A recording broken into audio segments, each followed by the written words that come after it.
Is your child struggling with reading, or are you trying to expand their vocabulary without doing a bunch of flashcards? Well, today we're going to talk about word families for early and advanced readers. So you want to stick around, like and subscribe. You don't want to miss this episode.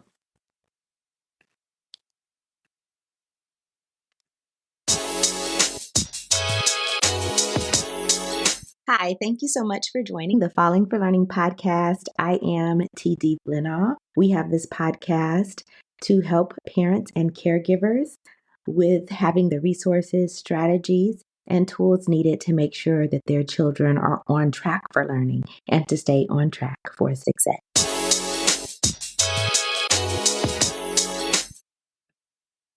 Welcome. Okay, so today let's talk about word families. Now, before we get into that, we're going to be talking about recognizing patterns. So, of course, this is April. We have Poetry Month, and I almost forgot about this. But I recently went to a professional development with my composing and computing collaborative, right? Shout out to the California Writing Project. And so I'm going to read The Housewife's Lament, because obviously there's some rhyming there and recognizing patterns really important. I have not been a housewife before, but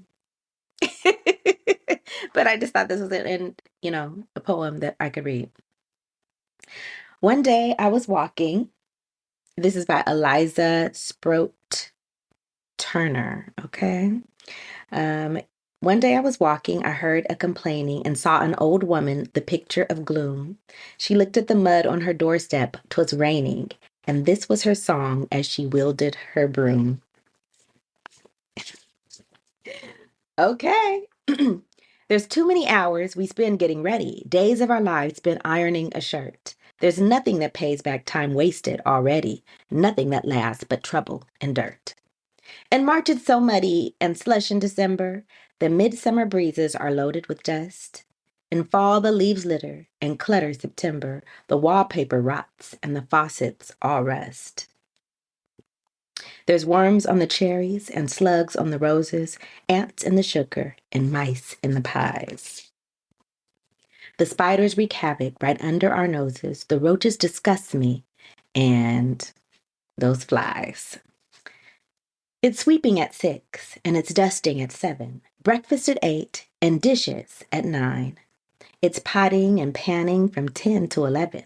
We scarce break our fast till we plan how to dine. And the last part. Last night in my dreams, I was stranded forever on a rock in the midst of the sea. My one chance of life was a ceaseless endeavor to sweep off the waves as they swept over me. But I wasn't dreaming, just rudely awakened. I see that it's helpless, my fate to avert. She laid down her broom, she folded her apron, she lay down and died and was buried in dirt. I don't know. It's pretty dark. But anyway, recognizing patterns. Okay. So we're going to get into it. I do have a little thing behind me because of course I'm going to take it to the board. My like little cheap, you know, a post-it poster. So we're going to be talking about word families. Now, yes, it is a little slanted, but I'm not about perfection anymore. I'm recovering.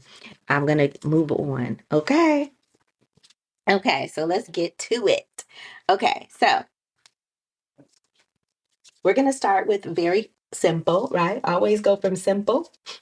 I'm going to put this here, the word in. So as we are having our young readers build words in, it, right?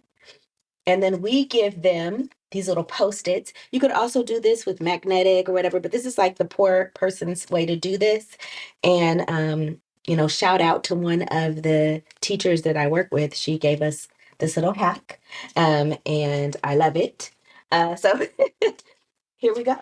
So we could have them build families with this. Of course, you want to do it a little bit closer or whatever, right? So it would be in, bin, right?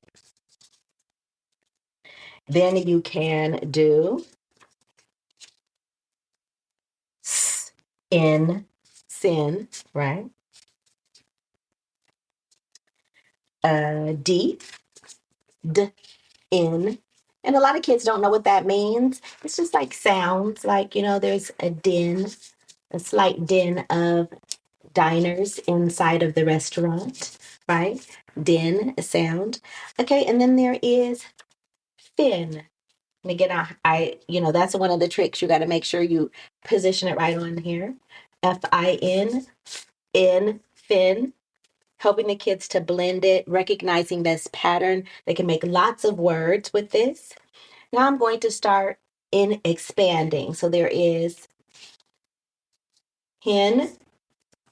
And then, of course, you want to put at the end of it another sound. So we go from a 3-letter word to a 4-letter word. In this case, I want to do hint. So I'm going to, and you could ask learners, what would I add to make this word? It's in, hen. How do you make it hint? Right? And you could ask them and they may tell you. If they're ready, they would tell you the T or the T sound, right? So they have the word hint. Okay. Let's take some of this down again. Of course, you could have the word tin, right? Just moving around those, just changing it one letter at a time. Then we have win. Now, sometimes when we have words like this, kids will bring up words that actually aren't part of the word family, like the word went. And in that case, I'll write went for them and say, oh, it sounds like it, but it actually is not. It doesn't follow the rules.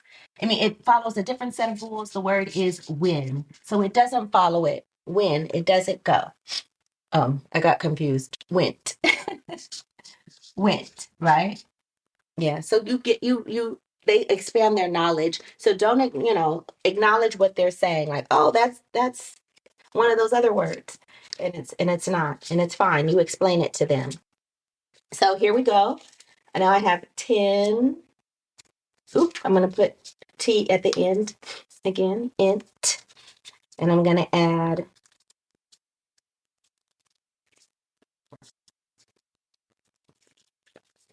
FL, Flint. Shout out to my dad. That's one of his nicknames, Flint. Uh, and even if you want to even expand it further, I'm going to do 3 letters in the front. Sprint, right? So they have a 6-letter word, and kids are feeling more confident because they know this int and they're able just to add other things to it. I'm going to take it off and then go back and just add 2 letters in the front of in, and we have spin. Sp, in. Okay. I'm going to go ahead and again add an H in front. So we have hen,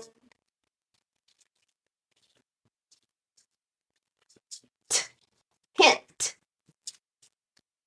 My little letters are coming apart, but it's fine. It's fine. Hint. Okay. Then there is the GL. Oh, well, let me do it at the L. You have a lint.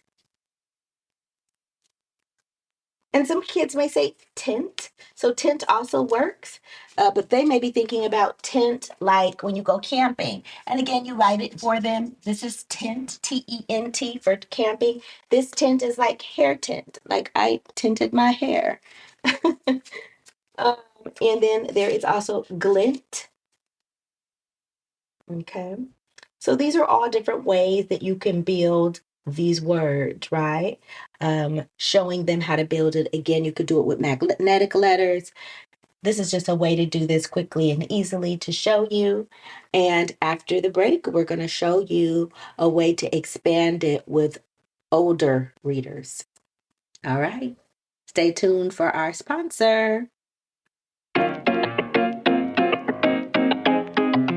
The Rewrite Method and the Rewrite Method Workbook are your go-to resource for helping kids to learn to fall in love with writing.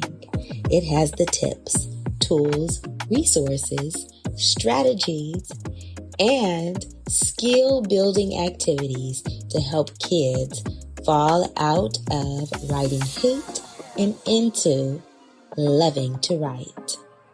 Get your book set today.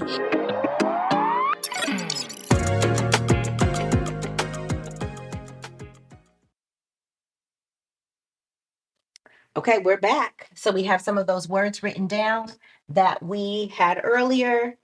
Good. So we're now going to talk about how we could do this with more advanced words. So I'm going to go to the word form. So we're going to make a little space here. The word form. So this is a more advanced word. Knowing that the OR makes the OR sound is, a little bit more advanced. And then making multi-syllabic words, words that have multiple syllables to help them. So, of course, we have the word in. So we could go ahead and take that right away, and we could have in form, right? And explaining to them what these different word parts mean, right? We could also have reform, perform,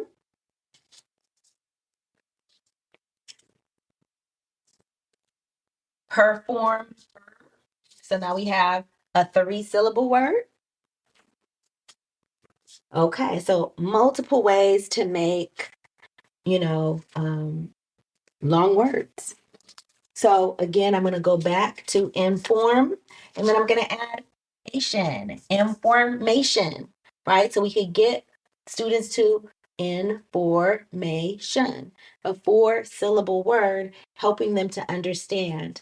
Recognizing these patterns throughout is very key in helping them to sound out words, letting them know what the base of this word means, and the suffixes will go at the end of the words, and the prefixes, helping them to understand, how to recognize those patterns and sound out the words. You can even make some nonsense words with the kids.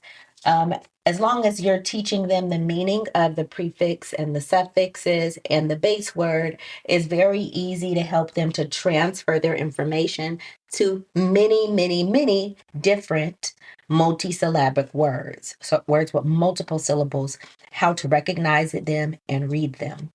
And then they can start using it in a sentence, then challenging them to write with it. So it gives them so many limitless opportunities for them to build on one thing that they know and to exponentially increase their vocabulary, their reading vocabulary, their speaking vocabulary, and even how they're able to spell words or write them correctly.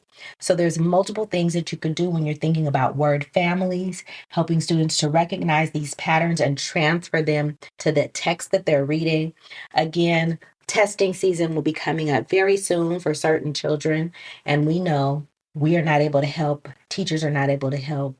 Testing is on them. It's them really soaring or finding that they have a challenge in a certain area with words that they already know and with the knowledge that they already know, and able to apply it to new text, new challenges that they haven't seen before. So I appreciate you for joining us today. Hopefully you're doing something today that is giving your child the competitive advantage. Thanks again for supporting the Falling for Learning podcast. New episodes go live every Saturday at 5 p.m. You can watch us on youtube.com at Falling for Learning, or listen on all major podcast platforms such as Apple, Google, Audible, Spotify, and much more. For more resources, visit fallinginlovewithlearning.com. We really appreciate you. Have a wonderful week.